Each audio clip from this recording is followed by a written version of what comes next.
any questions? Look for you guys every game now. Routine. Super excited. Obviously, give a lot of credit to Purdue. I thought Barry's done a great job. A very competitive four-quarter game. To get a W over here is a big deal. To get the Cannon 101st game and to get 2 in a row, obviously, has been a long time. So for all the Illinois fans that haven't been able to do that, I wanted to give you that. So that's a great thing. And then I think the biggest thing is I think we're at a point where we have a team that maybe if we don't play our best and still get out a 16-point game on the road against Purdue, that we've made progress. We're doing a lot of good things. I think the key for us this week is obviously an unbelievable opportunity with Ohio State, and we just got to get our guys healthy, got to get our guys fresh. We got to be very, very smart in our plan.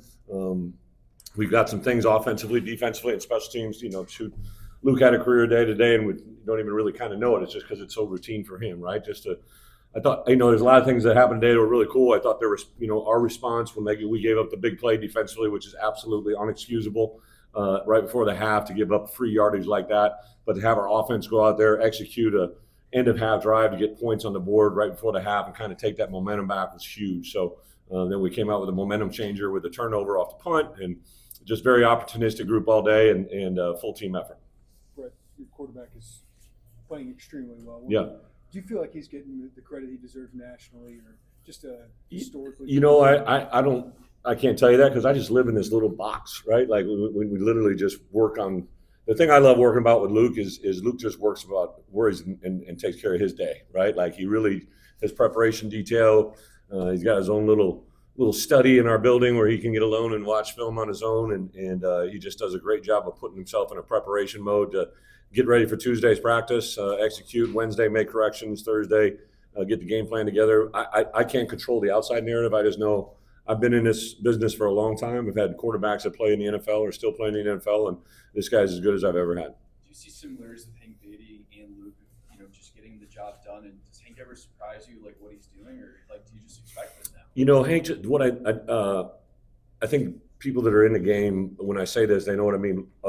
Both of them just let the game come to them, right? Like when Luke's playing at his best, he just lets the game come to him. But Hank Beatty, especially at wide receiver, he just lets the play come to him. We're not really – there's things that we design and we give in, we put him in position, but he just lets the game come to him naturally, and I think that's a really good sign. I think Luke has a very good comfort level about throwing the ball in his area, what he's going to do and what he could possibly do after the catch. I know there's only so many plays can go around, but Hank Beatty, I told Barry after week 2 or week 3, like as many ways we can put the ball in Hank Beatty's hands, we're going to get rewarded tenfold. So just a really, really fun player to be around, just an absolute piece of work, just all the things he does preparation wise. He really that first series against Indiana, he got rocked pretty good, right? And he just didn't miss a beat, stayed out there, persevered. And now I thought this game, he probably just the way they played defensively and the way he was feeling, I knew he was feeling or getting back to being healthy. So I thought this could be a pretty big day. Bret, did anything change with Recruitsy being out?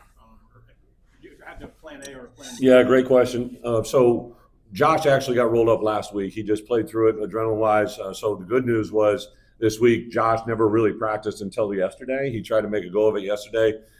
Just the way it looked yesterday, we didn't think today would be an option. And that's why we kind of just went with TJ. But TJ, coach's son, Bob McMillan, is a head coach, St. Francis in up near in Chicagoland. And you just kind of had a feeling that if he got his opportunity, he was going to take advantage of it. And I know it wasn't perfect today, but I know Luke was really excited for him. I thought the offensive line was excited for him. And to see him get that first opportunity on the road in the Big Ten is a really big statement. And I think that kid's got a lot of good football in front of him.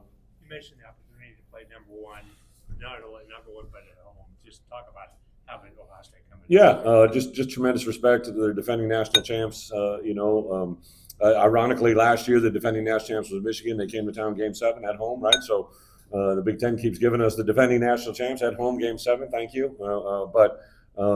I think the biggest thing that we have going for us, right, is we're an opportunistic football team. We probably know going on these buses home that we didn't play our best game. I was riding over here with Josh, and just for me as a head coach to be in a position that maybe if we don't have our best day, you still feel like you can win a lot of games. And obviously that's not going to be the case on Saturday against Ohio State. You're going to have to bring your best. But you know what? We train for this moment 365 days a year. We're not going to, do anything different this week. I don't need anybody to, take superhuman vitamins or do anything. I just need them to execute and be at their best, and we'll see where we go Saturday. I know Aaron has talked about he's okay with giving up some yards. At what point, He is? He said he basically sacrificed Okay. that. But at what point is it just maybe too much the way teams are? Yeah, we can't give up free yards. I understand what he's saying. Last week when we were playing a quarterback that could throw it, and we were obviously a little depleted in the secondary. I think what he's saying is when we are designed to give up yards, we're okay to do that. But the play at end of half, we just can't have that, right? We just keep the ball in front of us and play every play, stay on script. He's still, doing, working through some things as a coordinator. He's still, on the move, and that's my job as a head coach to, continue to guide him and tell him where we're at. And then at the end of the game there, the only option they had was for that quarterback to stay alive and throw the ball vertically down the field. We just got to keep fresh bodies out there. We can have a guy chase a quarterback. It doesn't do any good if we can't get him down. So we got to get our athletes on the field and get them down. Khalil far and away had your most carries today. Who? Was that, Khalil. was more game plan wise? Yeah, I told him in pregame warmups, and they do the when we go ones, twos, and I always grab my running backs after they run through, and I just grabbed Khalil and I said, "Hey, career day today," right? Because I just thought I could see it coming.